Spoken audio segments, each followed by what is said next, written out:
This is interlock. Interlock. Look at that. Interlock. Look at that. Look at that. Nicki Minaj is our Nicki Minaj.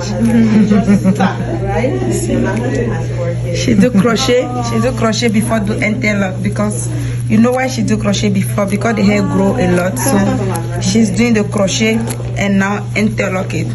It's good to do interlocking. When you do interlocking, you save money because you come back only when your hair grow. You keep Albertine rent in your pocket. Only your hair grow. You know what I'm saying? It's what I'm talking about. So this one, if you plan to take out your lock later, you don't do it. But if you want to keep it, this is the white technique you're supposed to do.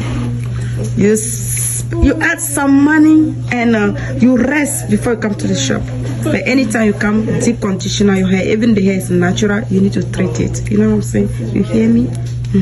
Wear rainbow glasses so you can hear me very well. Okay, you know what I'm saying?